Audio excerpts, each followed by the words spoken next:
Welcome to Lesson 1, Understanding and Mastering Your Brain. In this lesson, we are going to cover the process of focused and diffuse thought, using the brain for the concept of chunking and how it works, programming the mind for learning through memory techniques, and lastly, how all of this helps you win at business. So now we are going to switch over to a video and cover all of the above concepts in greater detail. Hey guys, welcome to Lesson 1, the process of focused and diffuse thought. Sometimes it's just super difficult to string together a concept and understand it in full, but it turns out that if you understand just a little bit of the basics about the human brain function, you can learn more easily and become less frustrated. Researchers have found we have two fundamentally different modes of thinking. They are called the focused mode and the diffuse modes of thought. We are all familiar with focusing, right? It's when you concentrate intently on something you're trying to learn or to understand, but we're not so familiar with diffuse thought. Turns out that this is a more relaxed style of thinking related directly to neural resting states. So, here is an analogy for the focused mode of thinking. Picture all the cables behind your TV. For most people, that looks like a hot mess, right? Wires going everywhere in every direction, but it's organized chaos. Each of those wires connects to something that makes an entire system interlinked, resulting in a working television, right? After you set up all the wires once, you don't have to do it ever again. Each time you turn on that TV, it works because you created a pattern of wires linking together to allow that TV to function correctly, okay? So now think of that in terms of your brain. As you learn things and become familiar with any particular subject, all the wires inside of your brain begin to connect, creating an organized chaos. This leads to your brain working how you would like it to. Just like the TV, you do not have to re-remember a subject every time you want to recall it. Once you have organized the wires inside of your brain, you are then able to call upon the memory mostly at will. This is focused thought, creating neural pathways inside of your brain that form connections resulting in a memory or group of memories. Well, diffuse thought is a little different. It is used more so when you are dealing with a new subject that is unfamiliar to you, right? It is best used when you're trying to solve a problem or learning something new that you're struggling with. We've all had those times where we feel overloaded with information and we just cannot seem to grasp the concept any longer. You know, it kind of feels like exhaustion, right? Then later on in the day, after you have relaxed and you've been sitting having a cup of coffee, the concept suddenly seems to make sense inside your mind, seemingly out of nowhere really. It's quite astonishing. When this happens, you've just had a diffuse thought even without knowing it. Each thought process has its place. For example, if you are studying something intently, you are in a focused frame of thought. But after hours of study, you start to lose the concept of what you're learning because you just feel exhausted, so you take a break. When you return to your study, you feel refreshed and ready to learn again. The concepts just make more sense. This is because when you took that break, your mind went to work diffusing the information it had collected through the focused study. So now you say, okay, this is all awesome, Dan. I have two main ways of thinking. Fantastic, dude. Now, how do I harness these methods to help me learn more and understand whole concepts with greater ease? This is a great question. Well, focused learning or thinking is the easiest to do. We all know how to do it. We did it over and over again during our school years. It is simply the process of focusing intently on a subject matter and cramming all the information into your brain without many breaks. Diffuse thought, however, takes a little bit more effort to control. Have you ever wondered why monks seem to have a profound knowledge of the greater meaning of life and the world around them? Or why when they speak with such profound wisdom? This is because they spend the majority of their lives in a diffuse state. Some call it meditation, others call it reflection, but all it really is relaxing alone. I mean, relaxing your mind, removing all the academic stimuli from your thoughts and just existing in moments of time. Now, You're probably thinking, whoa man, that sounds like some real high level Kung Fu Jedi mind molding tricks. Well, nah, it's not really. The process is actually quite simple. Here is an example. You consistently hear about entrepreneurs talking about exercising. They talk about it a lot. I've seen hundreds of them post about how you can't be an entrepreneur unless you stay fit, healthy, and exercise. But nobody ever talks about why exercising makes you a better business person. There are many reasons why training your body is good for your business, but the main one is because when you exercise, your mind goes into a pure form of diffuse thought, or academic thought is released, and your brain enters into its more primal mode, allowing it to begin connecting the dots, creating pathways inside of your mind, and allowing you to suddenly grasp the bigger picture of what you have been attempting to learn through focused thought, right? Even while I was thinking about what to say in this actual video, I was walking around my office, picturing the larger concepts of my points, right? Not just sitting in my chair, focusing intently on precisely what I wanted to say. So the point is, you do not need to become a gym head or run 50 miles a day to get into this type of mind frame. A simple walk on the beach can unlock profound images inside of your mind that you never even knew existed inside of your psyche. Now, sitting in a quiet spot at home can even unlock this form of thought. There are many ways to achieve it. For me, it's a walk around nature. For you, it may be sitting in a dark place. The point is, you need to remove all academic junk-like television stimuli from your surroundings and allow yourself to drift into a diffuse state of mind. So now you guys understand that, I'll leave off on this subject with a story. Thomas Edison, one of the most brilliant inventors ever. According to legend, what Edison would do is sit and relax in his chair, holding a ball bearing in his hand. He'd relax away, letting the mind run free, right? When Edison would fall asleep, the ball bearing would drop and clang on the ground, waking Edison up. Then off he would go with his new ideas from being in diffuse mode, ready to take them into focus mode and build on them as a structure. So the bottom line is, when you're learning something new, especially something that's a little more difficult, your mind needs to be able to go back and forth between the two different learning modes. That's what helps you learn more effectively. The next subject is about using the brain for the concept of chunking and how it works. We're going to discuss the concept of chunking when it comes to memory retention and also about what a chunk actually is. So what is a chunk, Dan? When you first look at a brand new concept, it sometimes doesn't make much sense, right? Chunking is the mental leap that helps you unite bits of information together through meaning. The new logical whole makes the chunk easier to remember and also makes it easier to fit the chunk into the larger picture of what you're trying to learn. Just memorizing a fact without understanding the context doesn't help you understand what's really going on or how the concept fits together with other concepts you're trying to learn. We all have 4 slots of working memory, right? Essentially, this means that for the average person, they can only recall 4 sets of new information at a time. This is why it is so difficult to remember a phone number until you have heard it many times and are able to commit the information to your longer term memory. The 4 slots of working memory appear to hang out in the front of the brain, right behind the forehead, known as the prefrontal cortex. When you're focusing your attention on something, it's almost as if you have an octopus, the octopus of attention, that slips its tentacles through those 4 slots of your working memory to help you make connections to information that you might already have in various parts of your brain in relation to the new knowledge. And it draws it in to form a connection with the new information and help you understand it better.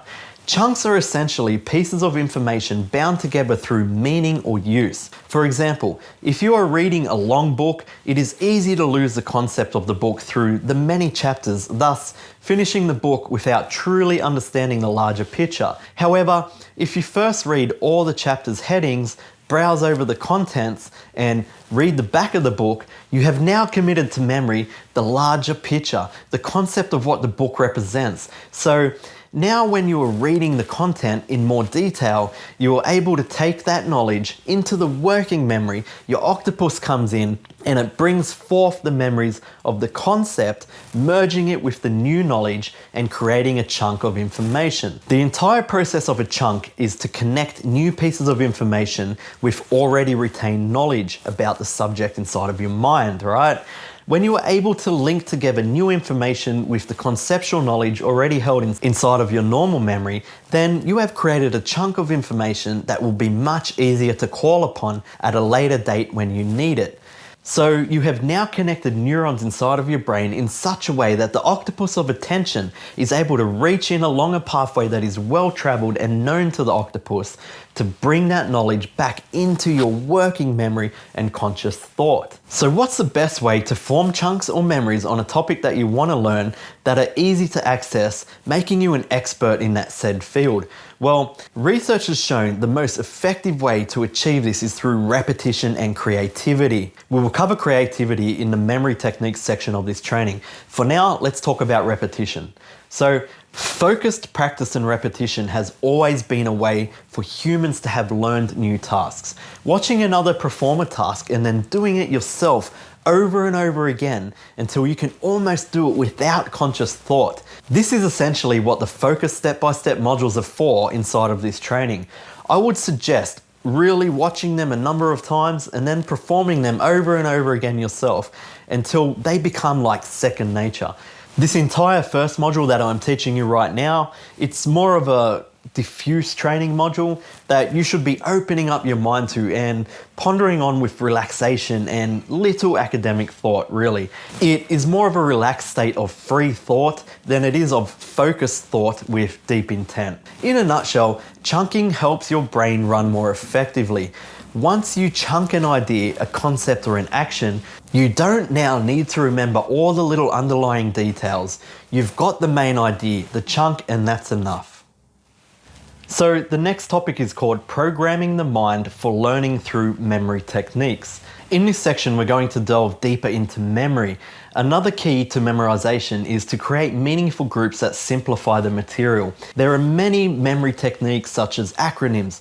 Humans have used acronyms for centuries as a way to shorten concepts and remember them much easier. For example, here is one of my favorites and a statement I actually live by. Focus on one course until success.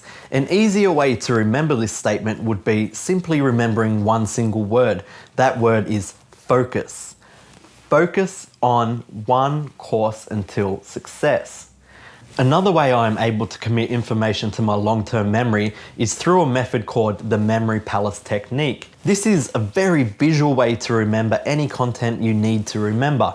Remembering through visual cues just makes sense for us because all humans are very visual. It's built into our DNA and ties back to our most basic instinct, survival. In the early human days, survival was the most powerful instinct.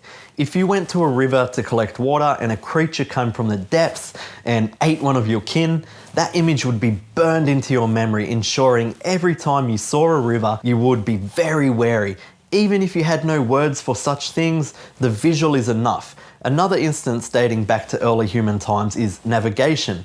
If you traveled from your people to hunt, then you would need to ensure you could find your way back to the village or you could die.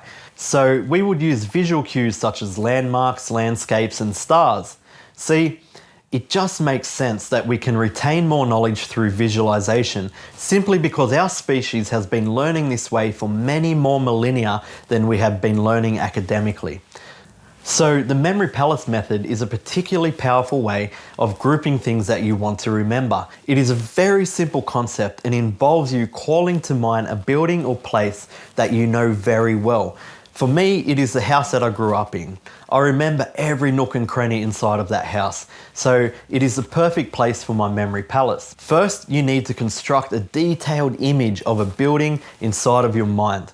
Once you have that image, you are going to place a visual cue for the concept you would like to remember somewhere inside of that building. A visual cue that represents the thing that you want to remember. I'll give you guys an example. When I was studying the anatomy of the human brain and its wondrous abilities, there was one section of the brain that I could never remember the name for. That organ is called the hippocampus. The hippocampus is a little organ just above your brainstem at the base of your brain, embedded in the temporal lobe. This organ is largely responsible for learning and memory. It is the only part of the brain that generates new brain cells consistently throughout your lifetime, and interestingly enough, accelerates its brain cell production when you do physical exercise. The name hippocampus just would not seem to stick inside of my mind. That is until I created an image that represents this name and placed it inside of my memory palace. Now I will never forget that name again.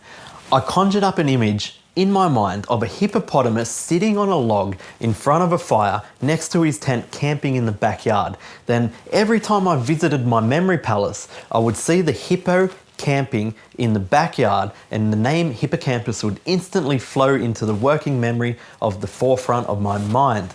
This method is so powerful that at the time my daughter, who was nearly 5 years of age, I drew a picture of a hippopotamus camping in the backyard and I showed it to her, explaining that it's a hippo camping and how it related to the hippocampus, which was part of the brain. I spoke with her for only about 20 minutes and I actually never thought of the conversation again. That is until one night, a few weeks later at dinner, my daughter says out of nowhere, "Hey Dad, there is a hippo camping in the backyard and he has a hippocampus." Well, my mind just exploded. This is when I really got serious about the memory palace technique. And today I have a very full house, but there is always more room. The technique works and I highly recommend it. It can be slow at first, but if you stick to it and mentally visit the memory palace often, you will surprise yourself just how much knowledge you can actually retain. Fee, Yeah? what comes to mind when you think of a picture of a hippo camping? Hippocampus. Hippocampus. Good girl. So you're probably thinking, well, this is great, Dan. We have now amassed a ton of knowledge on how to help us amass knowledge. So how does this help you win at business? In business, often the small overlooked and forgotten things are what bring us undone. For example, if you are working on your books, you have just learned my strategy, but you simply forget that we must always tick expanded distribution, then you have potentially now lost 50% of your sales. Outside of KDP, knowing how to creatively chunk information together and retain it inside of your memory palace gives you a huge advantage over your competition. Business is always about the small details. Tick the wrong box on your tax form and you could potentially go to prison. Can't figure out how to remember all of your business numbers? Then you can never truly build anything great. They are so hard to remember. I struggled a lot with business financials, but now I know all of the most important numbers at all times, and it has greatly improved my success. Being able to mentally call up my company's position statement inside of my mind, that's a competitive advantage, guys. So while it may not seem that the training so far has anything to do with Kindle Direct Publishing, it is in fact almost as important as the focus strategy. You want success, just follow a strategy. But if you want long-term sustainable success, you need to not only follow, but understand in fine detail the entire workings of a business, financial position, and personal consciousness. Now, I understand that you just received a lot of information, so we're going to quickly recap on what you have just learnt. The process of focused and diffused thought. Focused thought is the process of focusing directly and intently on a subject matter in order to get you a chosen result.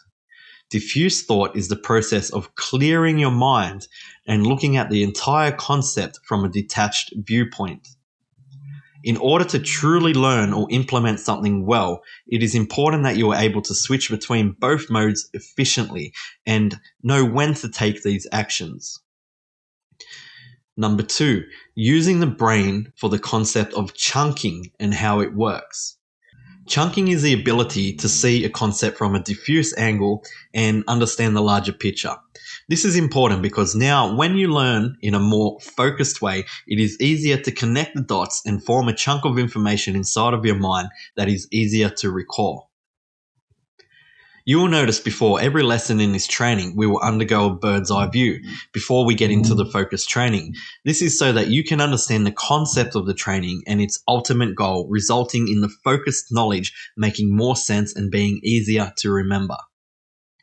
This lesson has now concluded. Thank you for paying attention.